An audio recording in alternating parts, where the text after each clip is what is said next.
Assalamualaikum dear student. Welcome to my YouTube channel. Your physics mentor Kamran Akhtar Chaudhary. आज हम लोग जिस आर्टिकल के बारे में बात करेंगे वो है electric flux due to point charge. ये बहुत ज्यादा इंपॉर्टेंट आर्टिकल है। लेट्स सी हम लोग इसको किस तरीके से एक्सप्लेन करते हैं।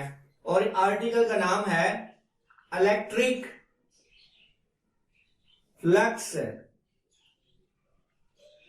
Due to point charge. Point charge की वजह से हम लोग प्रोड्यूस होने वाला इलेक्ट्रिक फ्लक्स जो है वो कैलकुलेट करने लगे हैं। इसको अंडरस्टैंड करने के लिए हमें सबसे पहले इलेक्ट्रिक फ्लक्स का पता होना चाहिए। तो हम लोग क्या करते हैं, सबसे पहले इलेक्ट्रिक फ्लक्स की डेफिनेशन करते हैं। और इसकी डेफिनेशन क्या है, number of electric lines of force passing through certain area which is held perpendicularly, उसको हम लोग इलेक्ट्रिक फ्लक्स कहते हैं। ये डेफिनेशन हम लोगों ने लास्ट लेक्चर में भी पढ़ी थी, लेकिन इस आर्टिकल में मैं इसको रिव्यू कर रहा हूं। क्या कह रहा हूं कि किसी भी सर्टेन एरिया में से जितनी number of electric lines of force पास कर रही होती हैं उसको हम लोग इलेक्ट्रिक फ्लक्स कहते हैं। और इसको एक ग्रीक लेटर फाई ई से डिनोट करते हैं। और ये हमारे पास होता है ई वेक्टर है डॉट ए वेक्टर के बराबर होता है। ये फ्लक्स की हम लोगों ने मैथमेटिकल डेफिनेशन लिख दी। इस फ्लक्स को लास्ट लेक्चर में पढ़ाते हुए मैंने कुछ इंपॉर्टेंट बात बताई थी, वो मैं फिर यहां पर बताने लगा हूं, क्योंकि इसी फार्मूले को हम लोगों ने इस आर्टिकल में लगाना है। इसमें क्या है, इंपॉर्टेंट बात है कि ये फार्मूला हम लोग सिर्फ उसी वक्त लगा सकते हैं अगर हमारे पास इलेक्ट्रिक फील्ड जो है वो यूनिफॉर्म हो। इलेक्ट्रिक फील्ड जो है वो यूनिफॉर्म हो। और साथ में ए जो है ए, यानी कि हमारे पास जिस सरफेस के अंदर से हम लोग फ्लक्स मालूम करने लगे हैं वो सरफेस जो है वो फ्लैट होनी चाहिए। अगर फ्लैट नहीं होगी तो इस फार्मूले को हम लोग अप्लाई नहीं कर सकते। ये इस फार्मूले की बेसिक रिक्वायरमेंट है कि अगर हम लोगों ने किसी सरफेस में से पास होने वाला इलेक्ट्रिक फ्लक्स मालूम करना है तो उसमें पास होने वाली इलेक्ट्रिक फील्ड लाइन जो है वो यूनिफॉर्म होनी चाहिए। और साथ साथ उस सरफेस को फ्लैट होना चाहिए, शुड बी फ्लैट होना चाहिए। अदरवाइज हम लोग इलेक्ट्रिक फ्लक्स का ये फार्मूला जो है वो नहीं लगा सकते। अब हम लोगों ने क्या करना है, इलेक्ट्रिक फ्लक्स मालूम करना है ड्यू टू पॉइंट चार्ज। हम लोग इसके लिए हम लोग इसकी एक्सप्लेनेशन करते हैं और देखते हैं कि ये किस तरीके से हम लोग कैलकुलेट कर सकते हैं। अब हम लोग इसकी एक्सप्लेनेशन करने के लिए हम लोग ये कहते हैं कि लेट हमारे पास एक पॉजिटिव चार्ज क्यू है और हम लोगों ने उसको एक सरफेस के अंदर क्लोज किया हुआ है, रखा हुआ है। वो आप लोगों को दिखा देते हैं कि ये लेट हमारे पास एक क्लोज सरफेस है और इसके अंदर हम लोगों ने एक पॉजिटिव चार्ज जो है वो क्यू रख दिया है। और साथ में ये बता देते हैं कि ये जो क्लोज सरफेस है ये हमारे पास एक स्फेरिकल शेप है। स्फेरिकल शेप की हमारे पास क्लोज सरफेस है, यानी कि जैसा कि हमारे पास एक फुटबॉल होता है, ये फुटबॉल की शक्ल की एक सरफेस है जिसके अंदर हम लोगों ने एक पॉजिटिव चार्ज क्यू रख दिया। अब हम लोगों ने क्या करना है, यहां पर इस सरफेस के अंदर से जो number of electric lines of force है यानी जो फ्लक्स है वो हम लोगों ने इसका कैलकुलेट करना है। तो फ्लक्स कैलकुलेट करने के लिए हम लोगों को जो फार्मूला इस्तेमाल करना पड़ेगा वो हमारे पास है ई वेक्टर है डॉट ए वेक्टर। और ये हमारे पास होता है ई ए कॉस ऑफ थीटा होता है। अब ये जो सरफेस है ये हमारे पास कर्व सरफेस है। और अभी मैं पीछे आप लोगों को बता चुका हूं कि अगर हम लोगों को ये फार्मूला लगाना है तो हमें इलेक्ट्रिक फील्ड जो है वो यूनिफॉर्म होनी चाहिए और सरफेस जो है वो फ्लैट होनी चाहिए। अब हम लोग क्या करेंगे, ये हमारे पास कर्व सरफेस है, इस प्रॉब्लम को ओवरकम करने के लिए हम लोग क्या करते हैं, इस सरफेस को छोटे छोटे पैचेज में डिवाइड कर देते हैं।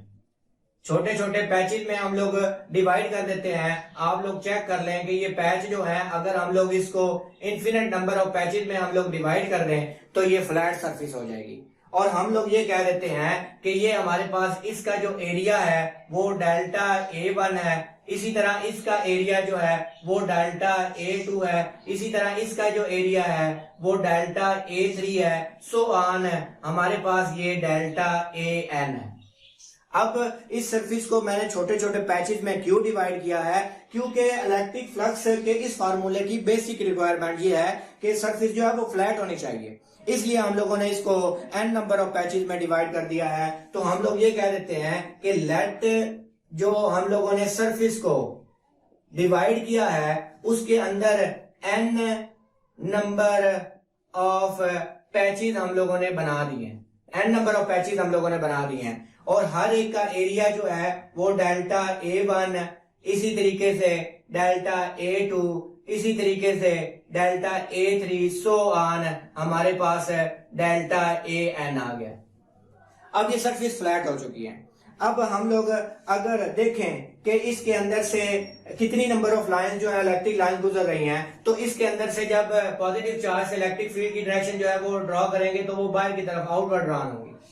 तो हम लोग ये कहते हैं कि ये जो डेल्टा A1 है इसके अंदर से जो इलेक्ट्रिक फील्ड की वैल्यू गुजर रही है, नंबर ऑफ इलेक्ट्रिक लाइन गुजर रही है वो E1 है।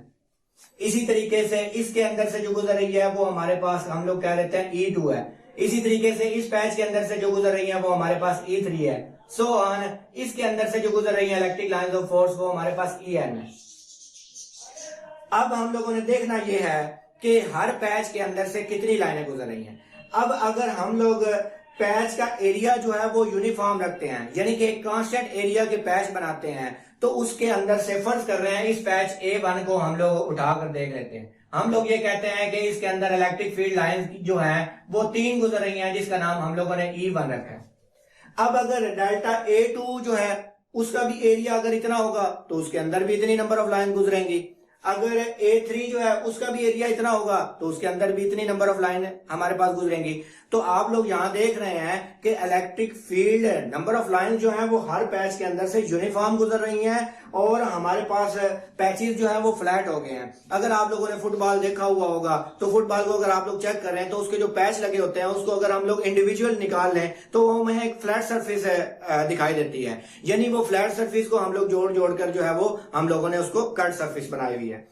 अब अगर हम लोगों ने ये फार्मूला इस्तेमाल करना है तो इस सरफेस का हम लोगों को वेक्टर एरिया का भी पता होना चाहिए। अगर मेरे बच्चों हम लोग इसका एक वेक्टर एरिया ड्रॉ करें तो मैंने वेक्टर एरिया के बारे में पहले बताया हुआ था।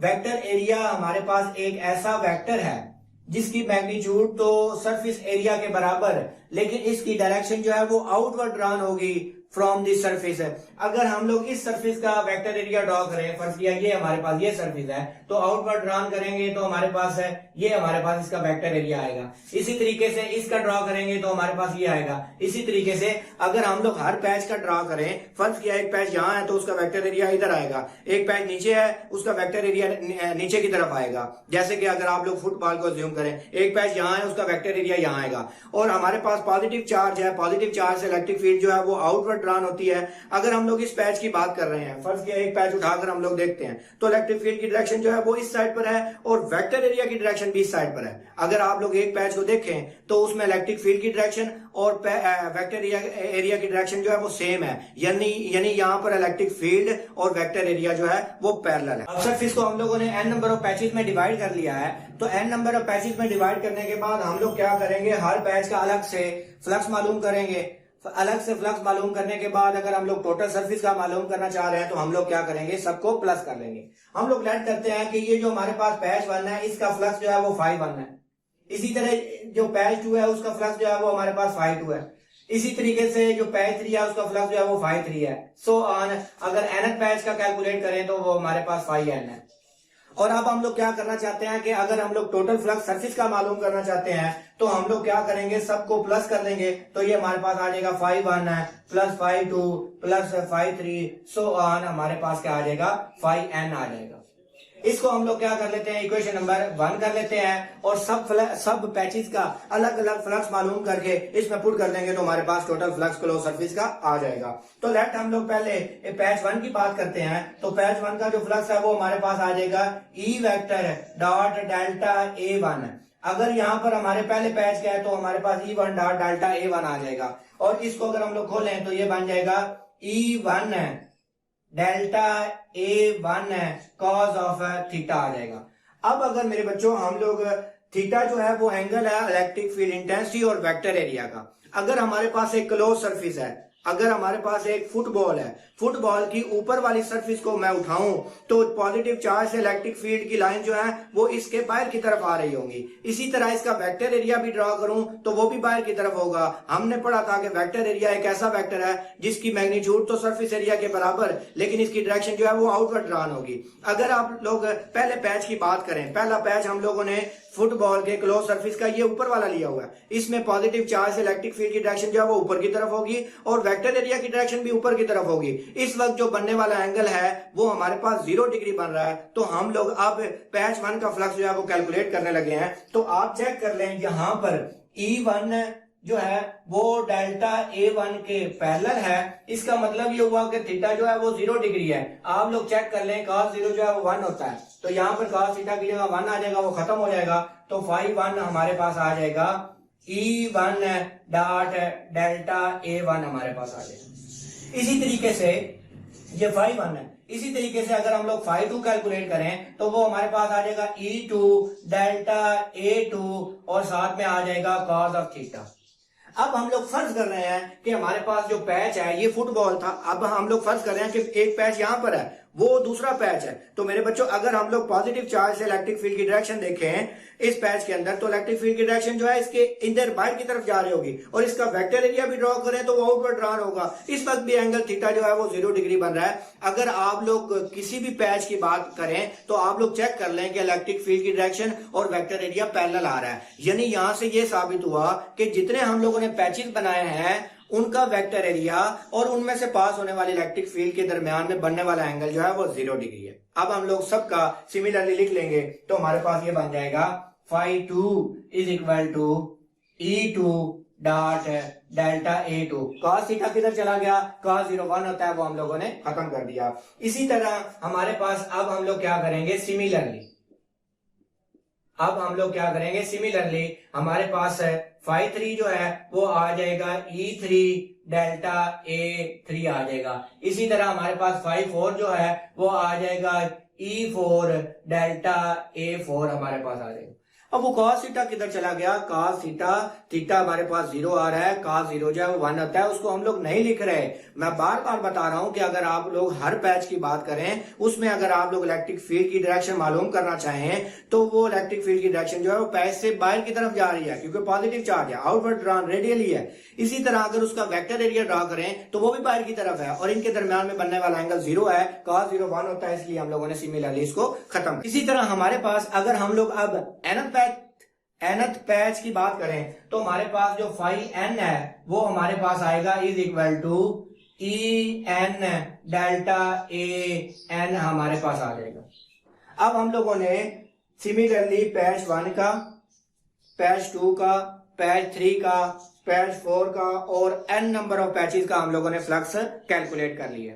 अब अगर हम लोग चाहते हैं कि क्लोज सरफेस, पूरी क्लोज सरफेस का फ्लक्स मालूम करें तो हम लोग क्या करेंगे, ये सारी वैल्यूज जो है वो इक्वेशन नंबर 1 में पुट कर देंगे। तो हमारे पास जो टोटल फ्लक्स आएगा वो आएगा φt इज इक्वल टू φ1 की जगह हम लोग लिख लेंगे E1 डेल्टा A1 हमारे पास आ जाएगा। ये देखें। इसी तरह 2 की बात करेंगे तो वो हमारे पास आ जाएगा φ2 इंटू डेल्टा A2 और साथ में ये प्लस हम लोग लिखते जा रहे हैं क्योंकि हम लोग टोटल मालूम कर रहे हैं। इसी तरीके से अगर हम लोग थर्ड पैच का मालूम करें तो वो आ जाएगा E3 डेल्टा A3 हमारे पास आ जाएगा। इसी तरह हम लोग nth पैच की बात करें तो वो हमारे पास आ जाएगा En डेल्टा AN हमारे पास आ जाएगा। तो ये हम लोगों ने टोटल क्लोज सरफेस का जो है वो मालूम कर लिया है। अब यहाँ पर जो इम्पोर्टेंट बात है वो ये है कि जो किसी भी पैच के अंदर से जो नंबर ऑफ लाइंस गुजर रही हैं वो तो आपस में बराबर हैं। ये मैंने आप लोगों को पहले ही बता दिया था कि ई एन जो है वो हमारे पास ई के बराबर है। यहाँ पर मैंने बताया था कि अगर एक पैच बनाया है जिसकी लंबाई जो है वो 1 सेंटीमीटर है और विड्थ जो है वो हमारे पास 1 सेंटीमीटर है, यानी कि ये 1 सेंटीमीटर स्क्वायर के एरिया का एक पैच है, तो इसके अंदर से 3 लाइनें गुजर रही हैं। तो मैंने ये कहा है कि हर एक पैच जो है वो 1 सेंटीमीटर स्क्वायर के एरिया का है, तो हर एक के अंदर से 3 लाइनें गुजर रही होंगी। अगर इसके अंदर से 3 लाइनें गुजर रही हैं तो इसके अंदर से भी 3 गुजर रही होंगी, अगर इसके अंदर से भी 3 गुजर रही होंगी, इसके अंदर से भी 3 गुजर रही होंगी, यानी हर पैच के अंदर इलेक्ट्रिक फील्ड इंटेंसिटी की वैल्यू जो है वो सेम होगी। तो ये ई जो है वो हम लोग यहाँ पर पुट कर देंगे, तो हमारे पास टोटल फ्लक्स जो है वो आ जाएगा E delta A1 plus E delta A2 plus so on हमारे पास आ जाएगा En डेल्टा AN हमारे पास आ जाएगा। ये हम लोग सिंपल E लिखेंगे क्योंकि सब में इलेक्ट्रिक इंटेंसिटी जो है वो सेम है। अब यहाँ आप देखें E जो है वो कॉमन है, इसको बाहर ले लेते हैं, अंदर हम लोग हमारे पास जो है वो आ जाएगा phi T is equal to E into delta A1 plus delta A2 plus so on, ये हमारे पास आ जाएगा डेल्टा AN हमारे पास। अब यहां पर देखें कि डेल्टा A1 पहले पैच का एरिया, डेल्टा A2 दूसरे पैच का एरिया, डेल्टा A3 तीसरे पैच का area, delta AN nth patch का एरिया, यानी ये पैचेस का एरिया जो है वो total area of close surface आ जाएगा। तो हमारे पास ये बन जाएगा E into total area of close surface, close surface का टोटल एरिया जो है वो हमारे पास आ जाएगा। अब ये देखें कि ये जो क्लोज सरफेस है इसको हम लोगों ने पहले ही बता दिया था कि ये स्फेरिकल शेप है। अगर आप लोग अब स्फीयर का एरिया मालूम करना चाहें तो वो हमारे पास होता है 4 पाई आर स्क्वायर, और साथ में इस इलेक्ट्रिक फील्ड इंटेंसिटी की वैल्यू को पुट करना चाहें मल्टीप्लाई, तो ये हमारे पास बन जाएगा 1/4 pi epsilon naught q over r square हमारे पास आती है। इलेक्ट्रिक फील्ड इंटेंसिटी की वैल्यू को पुट कर दिया। E जो है वो फोर्स पर यूनिट चार्ज होती है, तो E हमारे पास 1/4 epsilon naught q over r square आ गया, और इसके साथ मल्टीप्लाई कर रहे हैं total area of the close surface. मैं बार बार कह रहा हूं total area of the close surface. Total area of the close surface किसका? और स्फेरिकल शेप का। स्फेरिकल शेप का जो एरिया होता है वो 4 पाई आर स्क्वायर होता है। तो यहाँ आप लोग चेक कर लें कि 4 पाई जो है वो 4 पाई से कट जाएगा, आर स्क्वायर जो है वो आर स्क्वायर से कट जाएगा, तो हमारे पास जो टोटल फ्लक्स है किसी भी क्लोज सरफेस का वो हमारे पास आ जाएगा phi t is equal to, यहाँ पर सिर्फ एप्सिलॉन नॉट बच गया और हमारे पास ये क्यू बच गया, तो ये हमारे पास आ जाएगा 1/एप्सिलॉन नॉट इंटू क्यू के बराबर आ जाएगा। ये किसी भी क्लोज सरफेस का फ्लक्स जो है ये हम लोगों ने निकाल लिया है, phi t is equal to 1/एप्सिलॉन नॉट इंटू क्यू। तो ये फ्लक्स ये बता रहा है, ये इक्वेशन ये बता रही है कि किसी भी क्लोज सरफेस के अंदर से गुजरने वाला फ्लक्स जो है वो epsilon not permittivity of the free space और कंसर्निंग चार्ज की मैग्नीट्यूड के बराबर होता है। इसका मतलब ये हुआ कि यहां से नजर आ रहा है कि ये फ्लक्स जो है किसी भी क्लोज सरफेस की शेप पे डिपेंड नहीं कर रहा, यहाँ शेप का कोई जिक्र नहीं है। तो इसका मतलब ये हुआ कि फ्लक्स जो है वो सिर्फ और सिर्फ permittivity of the free space और उसमें पड़े हुए चार्ज की मैग्नीट्यूड पर डिपेंड कर रहा है और किसी चीज पर डिपेंड नहीं कर। अब अगर हम लोग इस इक्वेशन को एक ग्राफिकली एक्सप्लेन करना चाहें तो हम लोग ये देखें कि ये हमारे पास एक स्फीयर है, वो उसी स्फीयर को हम लोगों ने उठाकर छोटा कर दिया है और इसको एक और क्लोज सरफेस के अंदर हम लोगों ने बंद कर दिया है। अब मुझे आप ये बताएं कि यहाँ पर हम लोगों ने एक पॉजिटिव चार्ज रख दिया है, तो पॉजिटिव चार्ज से फर्ज किया हम लोग इसके अंदर से लाइनें गुजर रही हैं, ये 1 2 ये 3 ये 4 ये 5 ये 6 ये 7। तो यहाँ पर आप लोगों को नजर आ रहा है कि जो अंदर वाली क्लोज सरफेस है उसके अंदर भी 5 लाइनें गुजर रही हैं और जो बाहर वाली सरफेस है उसके अंदर से भी 5 लाइनें गुजर रही हैं। तो यहाँ पर नजर आ रहा है कि क्लोज सरफेस पे वो क्लोज सरफेस की शेप पे डिपेंड नहीं कर रहा, फ्लक्स जो है वो सिर्फ और सिर्फ डिपेंड कर रहा है एप्सिलॉन नॉट पे और उसके अंदर पड़े हुए चार्ज पे कर रहा है। यहाँ से नजर आ रहा है कि शेप पे डिपेंड नहीं कर रहा, क्योंकि सफेरिकल जो शेप है वो हमने देखा उसके अंदर से भी 5 लाइनें गुजर रही हैं। बाहर वाली शक्ल जो है वो सफेरिकल नहीं है, लेकिन उसके अंदर से भी 5 लाइनें गुजर रही हैं। इसका मतलब ये हुआ कि वो शेप पे डिपेंड नहीं कर रहा। तो यहाँ पर फ्लक्स की अगर आप डेफिनेशन करना चाहें किसी भी क्लोज सरफेस पे, तो वो होगा 1/ε0 into a charge enclose in a dead surface. तो ये हमारे पास था electric flux due to point charge. Hopes हो कि आर्टिकल आप लोगों को पसंद आया होगा। Please subscribe my YouTube channel and click the bell icon, ताकि आप लोगों को मजीद मेरी आने वाली वीडियोस जो है वो मिलती रहे। हाँ, आपको पता है कि मैं लेक्चर के लास्ट पे एक इंपॉर्टेंट बात बताता हूँ। वो इंपॉर्टेंट बात ये है कि अगर आप लोग ये चाहते हैं कि इस आर्टिकल के आपको हार्ड नोट्स मिल जाएं, तो अगर हार्ड नोट्स चाहिए तो मैंने डिस्क्रिप्शन में एक लिंक दे दिया है, उसको क्लिक करें तो आप लोगों को हार्ड नोट्स जो है वो मिल जाएंगे। Thank you.